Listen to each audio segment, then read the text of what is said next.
Hello, hello. Welcome to the place for offbeat health professionals who have bravely swapped their healthcare hats for non-clinical creative caps. I'm Caitlin, a psychologist turned copywriter, and this is Healers with Hustles.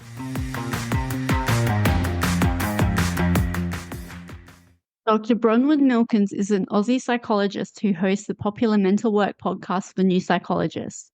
She loves creating mental work because it's the kind of podcast she wished she had when she was starting out in psychology, and because she enjoys diving into messy and taboo topics that others shy away from. Here, sister. Bron is also low-key obsessed with public speaking, though she gets some weird looks for it, and has won heaps of awards for it, including the Bryant Stokes Award for Cultural Excellence, UWA 3-minute thesis, Toastmasters State Award for Impromptu Speaker, and she's given a TEDx talk. All right, Dr. Bronwyn, welcome to the podcast. I'm so happy you're here. Thanks so much for having me on, Caitlin. Happy to be here. Awesome. So let's start before we get into it, because I have a few questions for you. But can you tell me a little bit about your psych journey? Okay. It's like, where do I start? Big broad question. Yeah, but it's what is the meaning of life? Yeah, it's kind of like that. I first started studying psychology when I was 14, so in high school. Wow. Cool. Yeah. And so I loved psychology. It was a really great subject, and I loved doing experiments. And so the first thing I did in psychology was, after graduating from school, I then studied at university, and I really enjoyed studying it at uni as well. And then I did the honours year. And then, because I really enjoyed doing research, I love designing experiments and I love conducting things. Like in high school, we had to do a few experiments, and I would force classroom mates to write, because I was like, can you detect people's personality from their handwriting? And then I did another experiment in high school where we were like, does attractiveness affect how many people help you in public? And so we got my friend to drop shopping bags in shopping centres and see how many people helped her. So that's the kind of shit that I used to do. Amazing. You were like a natural psychologist, social science. Yeah. I did a PhD in psychology first. That was the first thing I did. Yeah. And then it's like, I love research, but I didn't want to be an academic. So my partner's an academic, and you just have a look at people who are in academia, and it's really cutthroat. You have to be constantly applying for grants. You have to publish or perish. Everything is really hard. There's not enough positions for how many people want to do it. And another thing is that I'm not really passionate about publishing. I like doing the research, but look, you got to be passionate about publishing to be an academic. And I was like, look, it's not for me. So I was like, what else can I do? And then like a few years before I finished my PhD, that's when I pivoted into becoming a psychologist. So I did a pathway, the 5+1 pathway. So that's a 1-year master's. And then it took me about 2 years to do the +1. It's supposed to be a year, but I took 2 years. And then, I became a psychologist, and then I started my own private practice, and that's where I am now. Beautiful. That's interesting that you did, the PhD first. What did you do your PhD in? Insomnia. So I looked at why people worry before they go to bed at night. Wow. Yeah. Oh my gosh, interesting. Yeah. What did you really find interesting. out? So the thing that I found out is that, one, folks have an automatic bias towards paying attention to negative information before they go to bed at night. So they'll focus on their heart rate, their racing thoughts, and they'll be like, oh my God, if I can't get my thoughts to settle down, then I'll be a disaster tomorrow. So they're kind of drawn to focusing on negative stuff before bed. And then the other thing I found is that because you're so tired, you find it difficult to get your attention away from the negative thoughts. So you might be like, think of fluffy shape, but it's really hard to get your attention away from it. And it becomes kind of a cycle. It's like the more you can't sleep, the tighter you get, the harder it is to draw your attention away from it, the more you think about negative stuff, and then you just get stuck in this awful, awful loop. That's horrible, isn't it? And yeah. Do you work with insomnia a bit now in like clinical practice? Well, yeah, it's interesting because I'm an ADHD-er, so I love novelty. So it's like, technically yes, but I could have niched into it. But for me, having studied insomnia for 8 years, it was like a death sentence to think that I would continue to niche in that. So it's like I do, like I'm pretty good at it at working with insomnia, but I don't advertise it as my niche. Yeah. Yeah. That makes total sense. Yeah, I'm like, no, I need something else. Yeah, I totally get that. Would you recommend doing a PhD? Like when your friend, like when people ask, they say like, I'm going to do a PhD, I want to. What do you tell people? Well, I think the first thing is, what would you like to do your PhD on? So it's like some people are just drawn to the concept of like, I'm going to do a PhD and I'm going to become a doctor. And it's like, they think it's this walk in the garden and it'll be super easy. And it's like, well, actually a PhD is a really rigorous program, and you're like, your skills and faith in yourself get shattered and then rebuilt over the course of a PhD. So it's like, prior to doing a PhD, I thought I was good at writing, for example. No, I wasn't. I was crap. And then so you get broken and then rebuilt. So it's like, what do you want to do your PhD on? What's the gap? Like, have you had a look at, is there anything else similar to it? What's going to be your point of difference? Because a PhD needs to be an original contribution to the literature. You can't actually do what someone has done exactly before. It has to be original. And then you just have to think about the time you'll dedicate and whether there's a supervisor is interested in doing your topic. Like, you might be interested in the psychology of like 17th century basket weavers, but if you can't find a supervisor who wants to supervise you on that, it's not going to go ahead. That example. Yeah.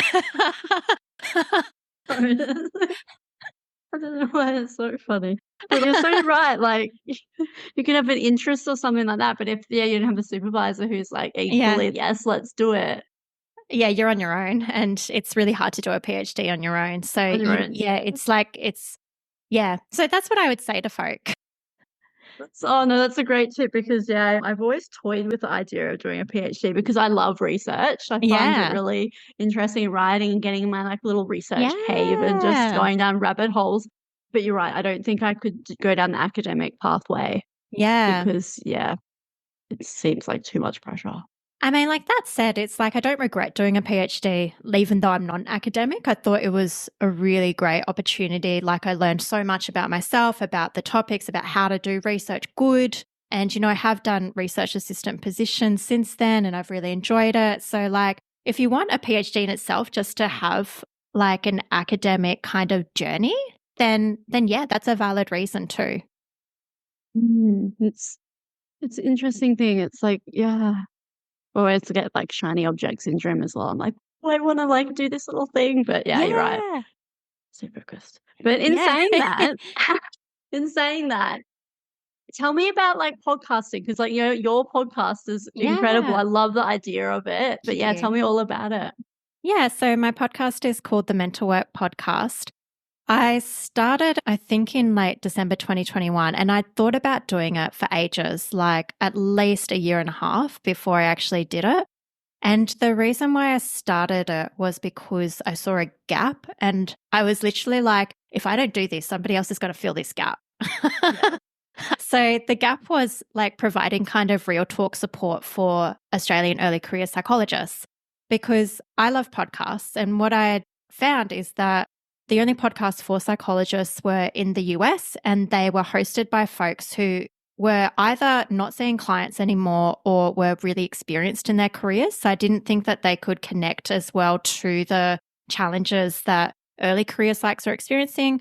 So I was like 2.5, maybe 3 years out after being generally registered. And I was like, I want a podcast where it provides like validation, guidance, support to early career psychologists and talks about the stuff that doesn't get talked about as much. Yeah, absolutely. It's such a need. Yeah. All of your like topics of your podcast, I'm like, yep. This is like excellent. It's so relatable. But I also like how you say, like, with the idea thing. Yeah, because you're right. There's going to be someone else that comes along with the idea. It's a weird thing like that with ideas, creativity and ideas. Like, if it's going to come out in the world somehow, and it's like, is it going to be by you or someone else? And I think I just like couldn't stand the idea that if I didn't do it, that somebody else would do it, and I'd like kicking myself.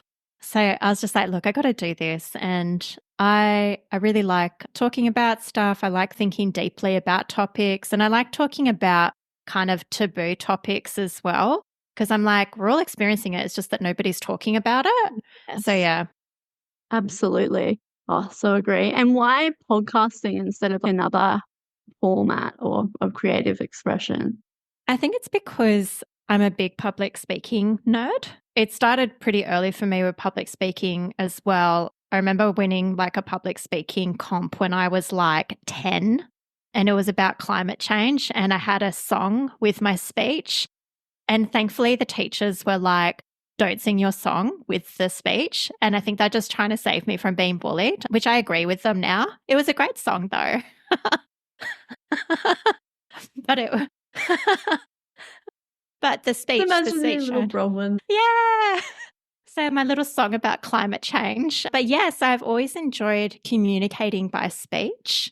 I've always just found it easier than writing. I think and speak faster than I write. And I really like speaking as a form because I think it allows me to be very honest with myself. Like I know if I say something I don't agree with when I speak it, I'm like, that doesn't actually fit with me. Why did I say that? Wow, that's I love that. Yeah, because you're so right. And that it makes me reflect on like how in therapy when I talk about things, I'm like, oh wait, no, it's not like that. It's kind of like this. I'm like, actually, it's not like that. And I like have this rambling like dialogue, and I always feel like I'm doing therapy wrong. But yeah, I love that. So yeah, it's like I could have started a blog. I could have done something else that I don't know. I could have drawn interpretive pictures or done dancing or something. But I felt that podcasting was kind of natural with my passion for public speaking. And just, trying to put complex things into topics that people could understand. Yeah, no, into things. I like that. Yeah. I like that. Yeah, clearly vocab is not my strength. It's the speaking part. The speaking part. Yeah. Oh, and have you done much public speaking, like as a psychologist? Yeah. Well, I guess it's interesting. Not as a psych. When I became a psych, the public speaking went down. So doing the podcast was a way to get that back up. So prior to becoming a psych, I had done heaps and heaps and heaps of public speaking. So I used to volunteer with an Australian organisation called the Black Dog Institute, and they're a leader in mental health research. And they had this lived experience speaking program. So you could sign up to deliver mental health talks in high schools, to community groups, and share your lived experience as part of that. So I did that for a few years, and I did over 100 talks as part of that. Yeah, and just with doing that, sometimes I would have people from the audience, like teachers or community members, be like, can you give a talk to our students on this? So there was a lot of word of mouth referrals. So I did a lot of that. And I guess like another thing I did was I did a TEDx talk as well. Oh, did you? Cool. Yeah, I did. What else did I do? I did a few kind of keynote speeches at events. I was also a mental health first aid facilitator for a few years. I've recently let my accreditation lapse, but I've done over 40 or 50 workshops. So, and I really enjoy facilitating workshops, and that relies a lot on public speaking as well.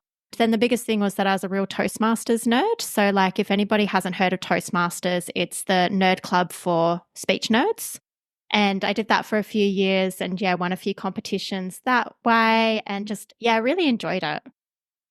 Cool. No, I've heard of Toastmasters because I was at a small business conference last year, and people were talking about like personal branding and making like how to do that, make a bit more of a profile, and people were talking about speaking, and then I was saying, oh, I'm terrified of speaking. It's literally like, ugh. I think that gives me the EBGBs, and people were talking about Toastmasters and saying that it's a great space to learn speaking. Yeah, I would agree with that. It is so supportive and it's so structured as well. So literally you get these little workbooks and you can work through these speeches. And number one speech is like a little about me, and people just give you positive feedback. Like you don't get any critical feedback for your first speech. People are just like, oh my God, we're so proud of you. So, and it's all for nerds as well. Like we're all just friendly nerds. Oh, but it's a beautiful environment. It is. Yeah, would recommend, because most people are very scared of public speaking. I don't think you're alone. Yeah, it's a thing, right? What do Yeah. you make of that? Like, why do you think public speaking has that about it? I think it's a little bit about being under scrutiny, like a bit of imposter syndrome as well. Somebody's going to find out that I don't know what I'm talking about, and the attention is all on me. So I have to carry this. So I think that's really normal to be scared of public speaking. And like, even though I love public speaking, I still do get nervous. So like my voice shakes, my leg shakes. It's just that I interpret it as like, this is a normal thing. Of course, you're going to feel nervous. So I don't react to it like folks who are terrified of public speaking do. And they're like, oh my God, my leg is shaking. I'm not going to be able to do this speech. Yes, Yeah. absolutely. I love how you're able to like, yeah, turn it around and bring Yeah. your knowledge, your psych knowledge in for Yeah. that. It's handy, but yeah, I think it's really tough people being the center. And like, it's only, I only feel comfortable really when I was in fully like public speaking. I was doing like speeches once or twice a week when I was really into it. And but I didn't really tell anybody about it because there was a misconception that I was attention seeking and just doing it for that reason. And so I kind of kept it hidden. So I think like people don't really appreciate like the dedication effort that goes into writing a good speech and then working out how you can deliver it, how you can craft it towards an audience, how you can deliver complex messages in simple ways. It's really not about being the center of attention for me. It's quite a different purpose. Absolutely. Wow, that's like breaks my heart a little bit that like Yeah, yeah. it did suck. Oh, and tell me about the link then about like creativity and public speaking. Well, yeah, I mean, just to expand, it's like there is so much. I'm also really passionate about music. So I grew up playing music. I actually grew up playing saxophone and I was a band nerd extraordinaire as well. And so for me, I've always loved rhythm, pacing, tonality, like loudness, softness, like grit in your voice, how to use different inflections, how to work out if you say something in one way, what effect is that going to have on somebody emotionally? Because you can do the same thing with music. You can like phrase things in different ways. So for me, like public speaking is actually very similar to crafting something musically. It's how am I going to use repetition? What is it that I want to say? How am I going to get this across? And like that relates a lot to me to playing saxophone because saxophone is a jazz instrument and improvisation is all about what do you want to say? How are you going to say it? And what phrasing are you going to do? What are you going to borrow from traditional saxophonists? Like what's this phrase that everybody's heard over and over again that will help them be familiar? And then you introduce a new idea. So to me, it's very intimately linked public speaking to creativity. And I really love that about it. Yeah. That's yeah, I hadn't thought of it like that before, but Yeah. that's so true. Yeah, I I mean, have you love ever that. seen like slam poetry? Have you ever heard of that? Yes. Yeah. Oh, Yeah, yes. So yeah. powerful. Yeah, totally. And I'd say it's like really similar. Like slam poetry really emphasizes like rhythm and tonality, and they use a lot of emphasis. It's kind of like a sharp and janky type like way of speaking, but it can also be really flowy to create different emotional impacts and highlight the words and message you want to get across. And so it's very artistic. And I see public speaking as just an extension of that. But wow. But now you're saying that it makes sense because in terms of like brand voice and writing and things like that, Yeah. they're some of the things that I would notice when I write for Yeah. brands and things like that. But I guess Mm. I'd never really thought about it in a speaking, which doesn't make sense. Or I wouldn't have thought of it in a That's all right. speaking context. But Yeah. yeah. And wow, I have so many questions now about all of that. How did you learn all of that? Like all those little details about tone and all of I think it was through practice. So it does have a very deliberate practice element to it. My hobby used to be like sitting down at night and writing speeches, rewriting speeches, like working out how to present this information. And so it is a bit of practice. Like if I say it this way, how is it going to come across? And I guess that's like other artistic mediums. It's like I do a bit of drawing as well. I'm not great at drawing, but I enjoy doing it. And it has been like, if I put this line here, what's the effect on the drawing? And it's very much like that for speaking as well. So again, like Toastmasters provides a really great space to have that practice and stuff up. And it was really like just putting myself out there. And again, it kind of like parallels to my experiences like playing music growing up, because when I played saxophone, I was in a few jazz bands, and it's like, you just got to go for it. Like, try and do a solo and put yourself out there. And it might be rubbish. It might be complete shit, but you did it and you have a go, and then you work out what you'd like to do next with it. That said, like, Toastmasters also has specific guidance for like how to do things, which is great. So again, like learning from that. Another thing I did was, there's a kind of comedian / storyteller here in Perth, and I did a few of her workshops about how to tell stories. And that was really helpful. I really enjoyed doing that. So that was a great way to learn about it too. Who was that? Oh gosh. Her first name is Andrea. She's you on the spot. She runs a monthly storytelling event here in Perth. It's called Barefaced Stories. And I think I've delivered like 2 stories on a storytelling event nights. And she helps people craft their stories, and she's just really, really good at it. I read a few books on storytelling, and I read a few books on public speaking. It's essentially like the way you get better at it is by nerding out about it. Mm-hmm. Yes, that makes a lot of sense. Like, you could read about it and all that, but it's not until you like write it and then deliver You have it to and then practice tweak it. Yeah. Yeah, that's so Yeah. true. Are there ways, are there been times where you've been able to, I don't know, I'm just like imagining you giving a speech and you're like kind of almost seeing yourself from outside and like having to tweak what you say, or I don't know, like what Yeah. is that experience like? So I feel like you couldn't just say it. You'd have to be like really mindful about what's happening. Yeah, you do. No, that's a really good question and a good point. I've heard a few comedians speak to this interestingly, because they have to do it in a similar way. They try and tell jokes to get laughs, but they have to watch the audience's reactions and know when something is bombing and how to save it. It's very similar for public speaking, actually. So if I'm speaking, I am looking at the audience and I'm saying, did that land? Like, did that have the kind of emotional impact that I wanted it to have? And you can kind of pick up on these subtle cues. And then you might be able to be a bit more casual if you're speaking too formally, or increase the formality of how you're speaking. And you can even go back and be like, look, I just want to emphasize blah, blah, blah.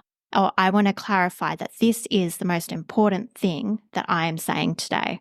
And so you can kind of pick up on what's happening, monitor your speech. But again, that's something that you learn through practice. It's like I've got a whole bunch of get out of jail free cards in my mind, and I just like use them when I can.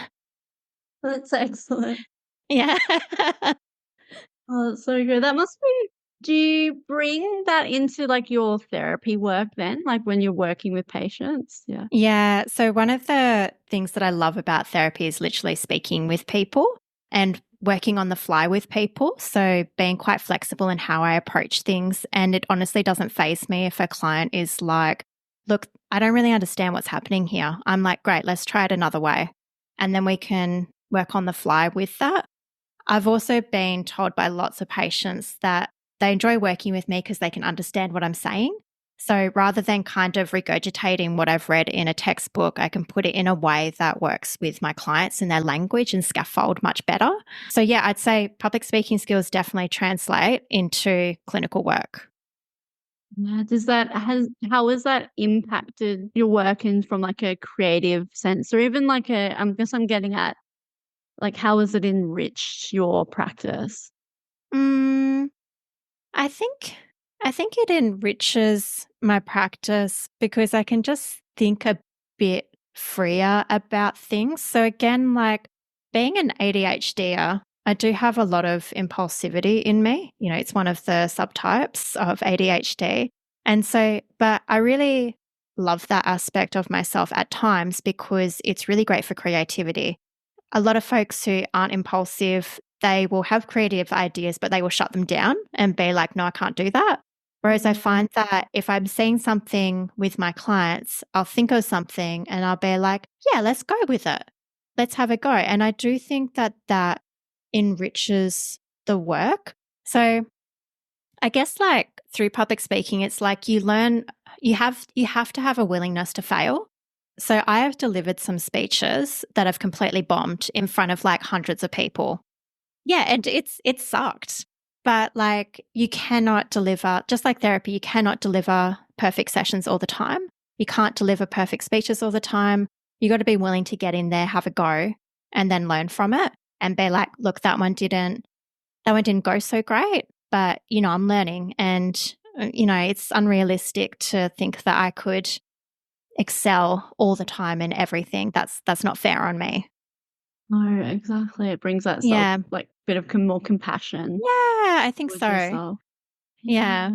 Mm. Particularly as an early career psych where I don't know, what is your experience of being an early career psych in a nutshell? Anxiety. Yeah, and like one word or less. Yeah.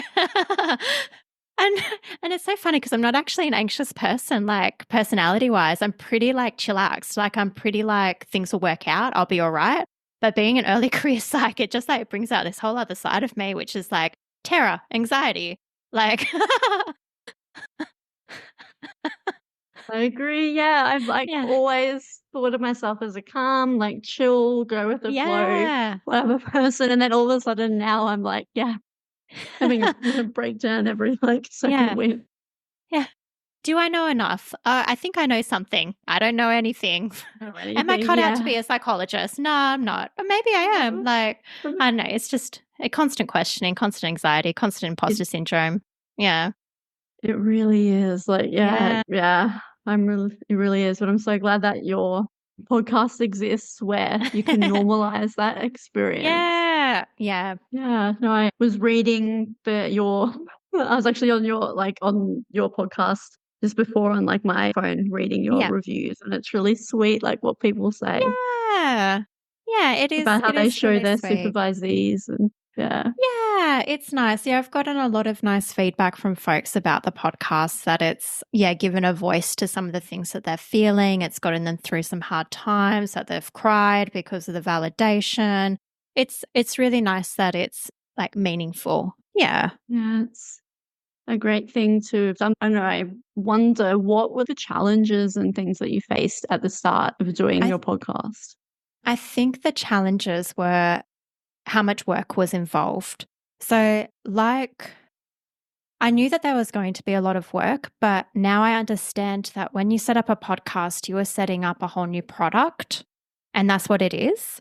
So it needs to have a brand, it needs to have a voice, it needs to have an aim, it needs to have a purpose, taglines, like what an episode's going to consist of. And there's just all these so there's the kind of branding side of things, and then there's the logistics side of things. How are you going to do things? What software do you need?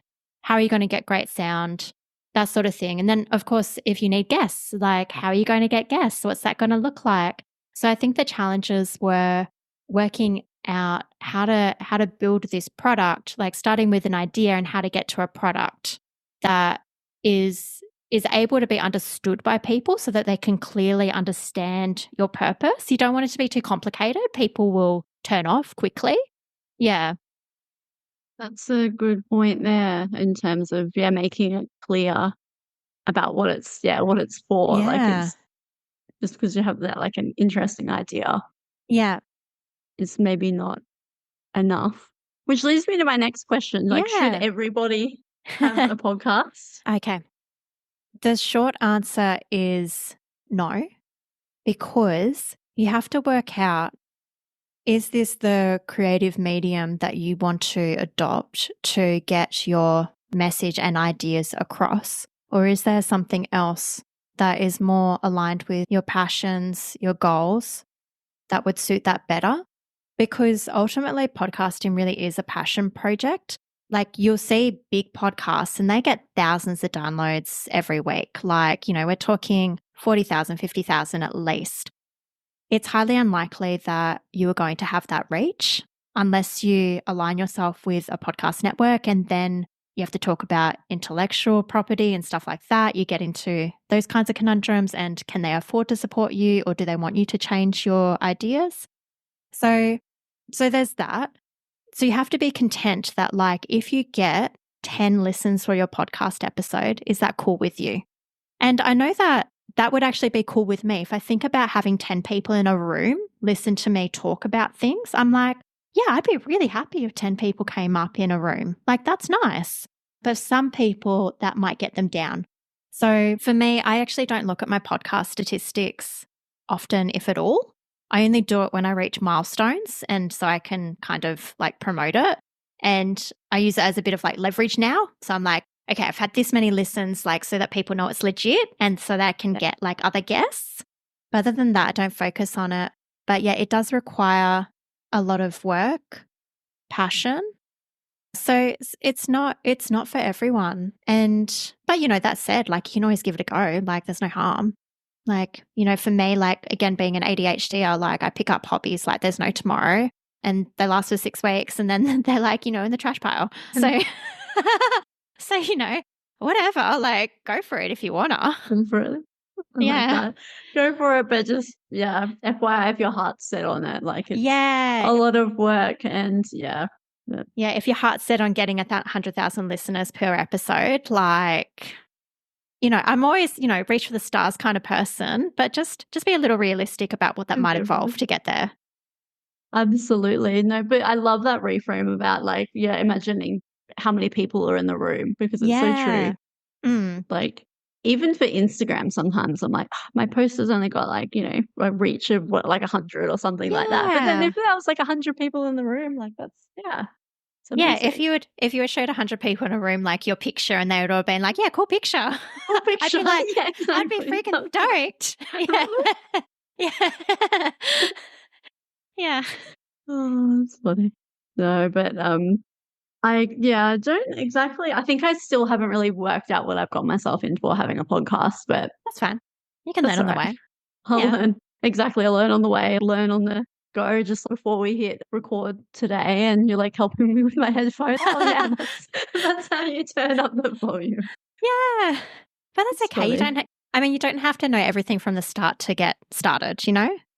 Yeah, it's so true. And I think that's a great thing to learn in business that it doesn't, which is a hard thing for psychologists, right? We're all perfectionistic. Yeah. But hard relate. Hard relate. Yeah. So like kind of messy, but started is better than not done because it needs to be perfect. Yeah. What advice you've given so much great info, but what advice would you have or like, advice for maybe people who are considering, I don't know, being a little bit brave and doing public speaking? Oh, for public speaking. You know, I've had a few people say to me like, I want to get into public speaking. I think, again, it really depends what you want to do it for. What's your message? What's your aims here? And then you need to take it from there. Because I think if your goal is like, I want to be a keynote speaker on trauma in first responders, you know, like that's a pathway that would require, you would need to have good public speaking skills because otherwise if you get booked for a keynote and you're rubbish, they're not going to get you back again and they're going to tell all their mates and they're not going to hire you either. So you need to have good public speaking skills and then you need to also work out how much you want to charge and how much you can charge. And so there's I think like, you know, private practice, there's the business aspect and then there's the skills aspect. But if you want to do public speaking and you just have a passion for getting out your message and you're like, this is so important for people to know, libraries will take anyone. So I used to do some public speaking at libraries, like mental health talks, that kind of thing, but a few different bits and bobs. And they love having people from the community tell their stories. It's great. It's kind of like the open mic for public speaking. So sweet. So it's like, you know, there are older folks who just want to see someone who's like doing stuff and you can speak to them and the oldies love you, but they'll also give you great feedback. But it's like if you want to get your message out, there are so many places that you can do that for free. And I think as a psychologist or a mental health professional, you've got a lot of valuable knowledge that the community really wants to hear that a lot of them don't have access to. Like you think everybody's on the Instagram and the TikTok and stuff, but there are a lot of folks who are not, who really don't have mental health information at hand and they would love to hear it. So if you want to get into public speaking, join Toastmasters, contact some libraries, contact some community organizations. That's if you don't mind doing it for free. Yes. If you want to go down the paid route, then probably get some coaching around how to set up the business side. Yeah, it's a whole thing, isn't it? Like the business side, the clinical Yeah. aspect, but then the business aspect, which is Yeah. totally different. How did you go with the business side of things? Are you like, do you have friends and like family who are in business, or did No, you? oh my God, not at all. Yeah, so my beautiful mum, who is very gifted intellectually, but is kind of twice exceptional neurodivergent. So she also has dyslexia and a few other learning stuff. She finished school when she was 14, and my dad's been in the Navy since he was like 20. So there's no business acumen in my family at all. And so, yeah, it's been a journey of self-learning there. Mhm. Yeah. It's oh yeah, it's interesting, isn't it? Like they can't teach us everything at university, but No. at the same time, it's I don't know. Well, maybe if I knew what was involved, maybe I wouldn't have done it. So maybe it's one of Maybe. those things. I don't know. It's an Yeah, I don't interesting know. question. It's kind of like, yeah, when I started my private practice, I didn't know anything about business, but I was just like jumping into the deep end, I think. But I read a lot of books. Because I've always loved learning and I can pick up information pretty quick. I've always just like read books about stuff and then I'm just like, okay, like I feel less anxious now. Yeah. Oh wow, that's a gift. Like wow, I read a book and I've forgotten like what it was. Yeah. Oh, 5 minutes later, I'm like, what was the message of that book again? Oh, Yeah. But like but that said, that's a great skill. it's like, yeah, it's pretty all right. But for public speaking, for podcast even, I've been really, I think the best way to say it is pretty slack around the business side. So when I was like doing a lot of public speaking, I always got paid for mental health first aid workshops. I got paid for a few public speeches. But I think the main challenge in having a creative hustle is getting other people to see the value in what you are contributing. Yeah. Because with public speaking, people don't, okay, how do I want to say this? It is difficult for people to recognize expertise. I think that's just like my blanket statement. You know, people think of psychologists and they're like, oh, you just talk to people, and they don't recognize the skill that goes into analyzing everything that the person is doing, what you're doing, the emotions in the room, attending to that relationship, not going too fast with somebody, like gradually getting out their motivations for doing something and why they want things to change. There is so much skill that goes beyond just talking. And so, likewise with public speaking, people will be like, oh, you just talk. And they don't understand the expertise that goes behind that. So, it's difficult at times to be able to like charge or have people pay you what your skills are worth because they don't understand the expertise. And they're like, well, I'll just go with Joe Blow over there who will speak for free. And yeah, it's so true, isn't it? Like with when you were talking, I just imagined like an iceberg. Like you see the little bit tip of it, but it's so much goes into it. And for Yeah. speaking, and just like when you were talking before about what you've had to learn to be able to speak really well and confident, I'm like, whoa, Yeah. that's a lot. Yeah. That's a lot. Yeah.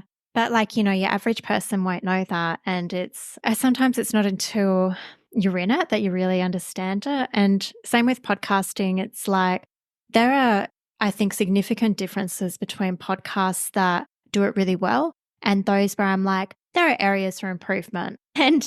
So it's like, what value do we place on things is really hard with creative endeavors. Yeah. So it's kind of been hard for me to develop business plans around it because you don't know what the value is or what people will pay for it. And creative work can connect with people in so many different ways. Like when I think of music, for example, it's like you never know if that's going to have an emotional impact which changes somebody's life, which means they'll follow you like gig to gig. Or if they just want to have a casual listen and maybe they'll like buy a CD and that's it for them, So it's What hard. the level of it is like what the level Yeah. of relationship, what they're wanting out of it. Yeah. Yeah. What they're wanting out of it. Yeah. It's hard to know. What do you think though, like makes a good podcast? I think it's different for everyone. I would say the basics are good sound because if I because I love podcasts. I listen to heaps of podcasts. It's kind of like I used to watch speeches and analyze them. Like when I say I'm a public speaking nerd, it's true. So I really enjoy listening to podcasts and kind of doing the same thing. And somebody could have great content, but if I can't understand them because of the sound quality, I'll turn it off. So it doesn't have to be perfect, but it just has to be audible and listenable. The other thing that makes a great podcast is knowing it's knowing your listeners. So that's part of the branding. So, one of the things that was recommended to me when I started the podcast, I did a podcast course, was doing an avatar of your listener. So who is listening? What's their job like? When are they listening to the podcast? What do they want to hear? What don't they want to hear? And for me, my listenership are early career psychologists who are busy but anxious. So they don't want to hear me waffle on about something not related to them for 10 minutes. They want me to get straight into the topic and give them real relatable stuff that's validating and practical. So that's what I do. But in saying that, another podcast, like I have a podcast that I love, and the purpose of that podcast is to waffle on about nothing. And I love listening to it. So it's really knowing your listener, because what's good for one podcast might not be good for another podcast. And it's the same with public speaking. Like the first thing that I say to folks when they're like, I've got to write a speech is I'm like, who's your audience? Yeah. So, and that's who you need to write to. The knowing your audience. And has that changed for you over time? Like when you first started out in terms of your avatar, have you refined it, or is it always? I edit it every now and then. It's kind of stayed pretty consistent. I would say like for an early career listener, maybe the thing that's changed over time is the amount of pressure they feel under. I think that's increased over the years that I've been doing the podcast. I just think there's so much more pressure on early career psychologists to know everything straight away and be brilliant straight away and retain all their clients. And so, so I guess that's who I try and speak to. And so I usually give those messages. It's like, you don't have to know what you like straight away. It's okay to explore different things. Like, it's okay to make mistakes. And I've got heaps of episodes about this kind of stuff, like take it at your own pace. You're not a bad psych, that kind of thing. Oh, that would be so powerful. Yeah. I wish I had you, but a few years ago. Yeah. I mean, I wish I had something like it as well. It's like, it's a bit of being the person you wish you had kind of thing. It is, yeah. It really is. But how beautiful that, you can help other people on like a bigger scale, and it's nice. But I've loved this conversation. It's gone really quickly, time. Is there anything that I haven't asked you, or like thoughts that have popped up that you feel like you need to say? Can I do a recommendation? Yeah, of course. Yeah. I just tell folks, like, in case anybody is thinking of starting a podcast, the podcast course that I did, isn't it funny when you try and remember something and then you can't remember the name of what you're trying to recommend? So I just look it up. Look it up. Yeah, no, take your time. Okay. So the podcast course that I did was developed by a lady. Her name is Rachel Corbett. She's actually the head of the Mamma Mia network. And so she's developed heaps of podcasts. She's been on the project a bit. She's like a fill-in host. And she has a course called Pod School. And I think it cost about $700, but honestly, it was worth every cent. So she has videos which are kind of like over your shoulder. How do I use this software? She answers all of the questions, and she has a Q&A supporting folks for a few months afterwards. So if anybody has listened to this and they are like, yeah, I am happy with just having 10 folks in the room, and you really want to start a podcast, I would highly recommend doing that course. Well, thank you for that. I'll pop it in the show notes, absolutely, because that would be so beneficial, having over your shoulder help. Yeah.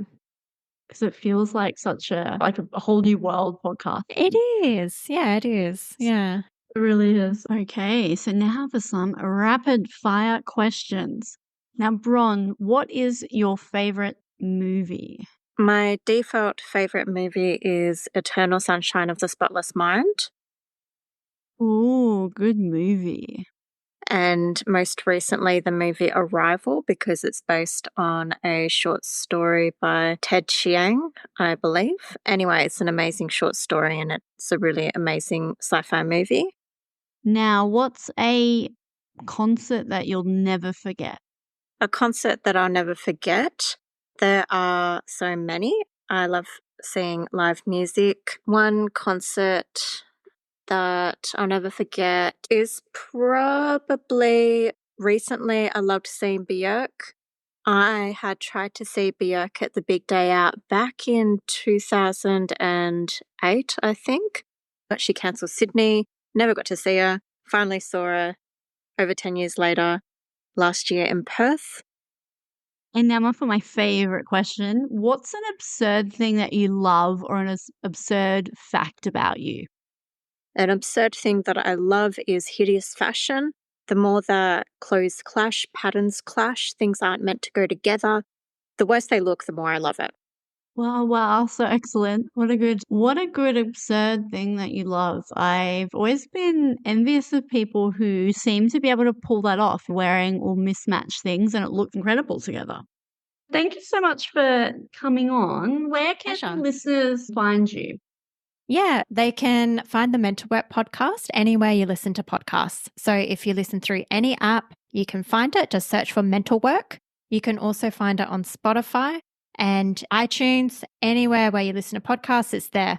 And if you're not podcast savvy, then you can find the podcast at the website, which is mentalworkpodcast.com.